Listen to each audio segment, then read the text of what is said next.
Olá, povo de Deus, quinta-feira da 17ª semana do Tempo Comum, São Pedro Crisólogo, Jeremias 18, de 1 a 6.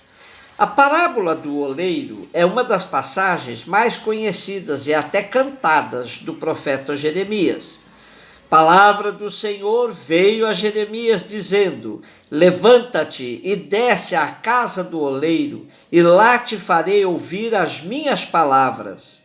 E descia à casa do oleiro, e eis que ele estava fazendo a sua obra sobre as rodas.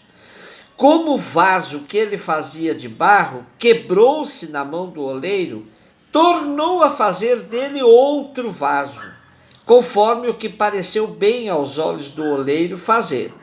Então veio a mim a palavra do Senhor dizendo: não poderei eu fazer de vós como fez este oleiro, ó casa de Israel, diz o Senhor. Eis que, como barro na mão do oleiro, assim sois vós na minha mão, ó casa de Israel. Mais ou menos a gente vai se inspirar no pastor luterano João Willig, que fez um comentário uma vez sobre esse texto.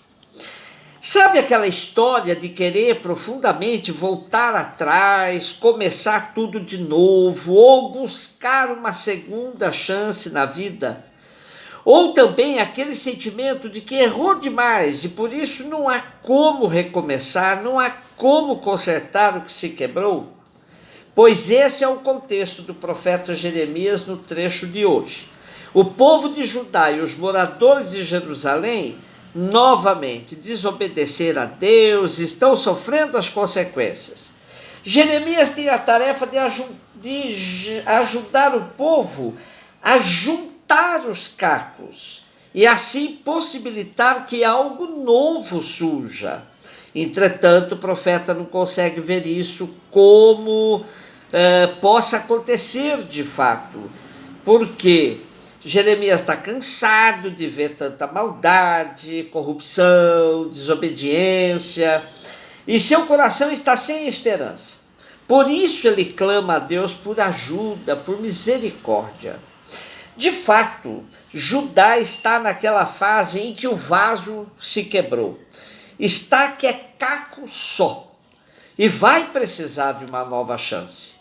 O grande problema está em quebrar não o vaso, mas o orgulho e deixar-se moldar nas mãos do oleiro. E Jeremias observava que o oleiro fazia tudo com imenso carinho e amor. Se o vaso quebrava em suas mãos, ele retomava todo o processo, refazia o vaso a partir dos cacos. Será que Judá vai se deixar moldar nas mãos de Javé? Se a gente continuar lendo o capítulo 18 de Jeremias, tristemente o profeta relata que de nada adiantou a esperança de restauração, pois Judá reage dizendo: tarde demais, não dá mais para voltar atrás e vamos continuar no mesmo caminho. É terrível, né? Uma situação terrível. Insistir na esperança, acreditar que sempre há uma segunda chance, ou até mais, exige do profeta uma fé amadurecida, passada pelo crisol dos sofrimentos, até mesmo pessoais, como foi o caso de Jeremias. Essa parábola do oleiro já inspirou muitos cristãos no desenvolvimento de uma mística de abandono nas mãos de Deus para que Ele nos refaça após nossas quedas e quebras, como o vaso nas mãos do oleiro, que nos recorda também que do barro viemos. Então esse mesmo oleiro que vai nos consertar é aquele que nos criou. Esse conserto a gente pode até chamar, numa linguagem de hoje, um recall. Deus, como oleiro, faz um recall da sua obra. Evangelho, Mateus 13, de 47 a 53. Retomamos as parábolas deste capítulo, agora com a última, a sétima, que compara o reino de Deus à rede, que o pescador lança ao mar e pesca de tudo, peixes bons e peixes que não prestam. Quando ouço essa parábola, eu lembro-me do meu trabalho na Paraíba. A paróquia que eu servia ficava à beira-mar, numa bela cidade chamada Baía da Traição.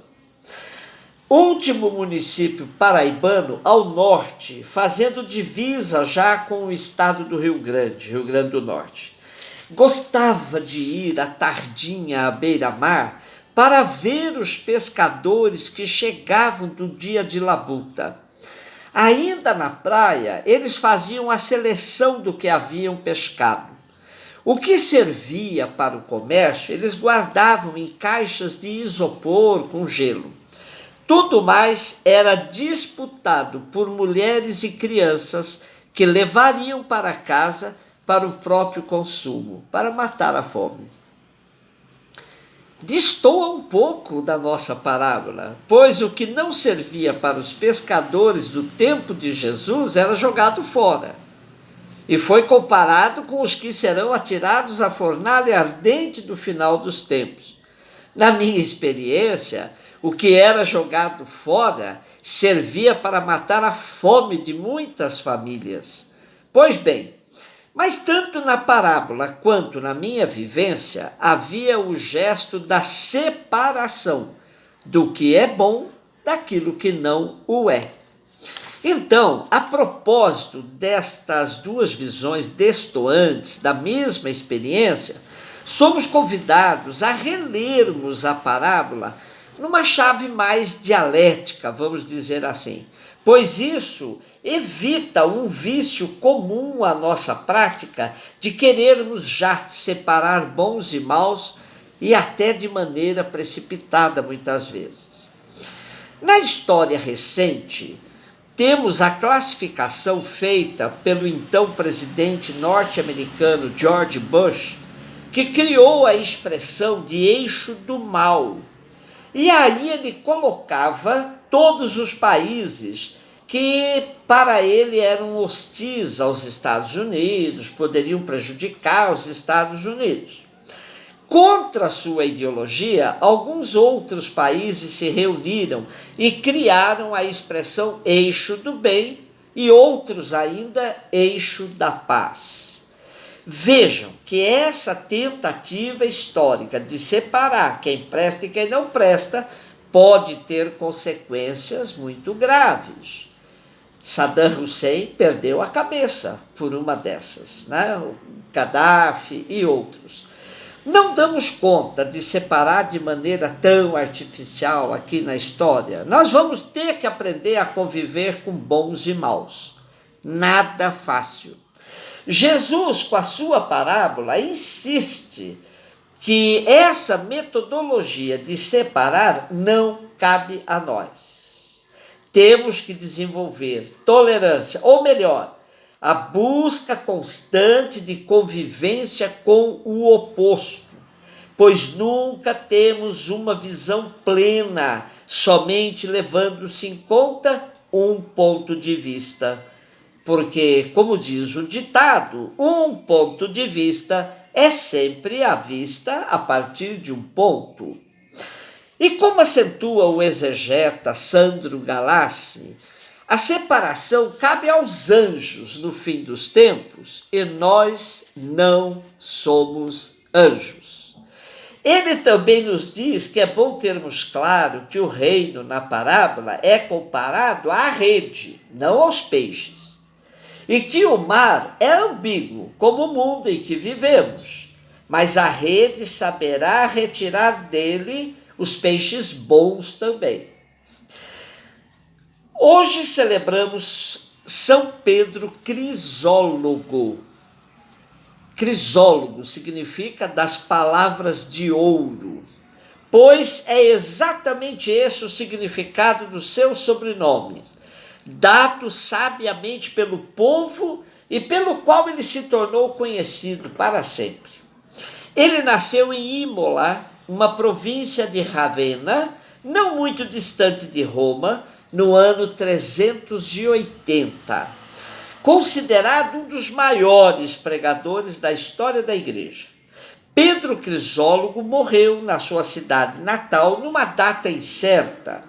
Alguns historiadores dizem que foi 31 de julho de 451, mas ele é venerado pela igreja no dia 30 de julho de 450, data mais provável do seu falecimento. Como nós precisamos constantemente de pessoas com palavras de ouro, nesse tempo em que tanta palavra é jogada fora e é até confundida com fake news. São Pedro Crisólogo, homem das palavras de ouro, rogai por nós. Um beijo no seu coração.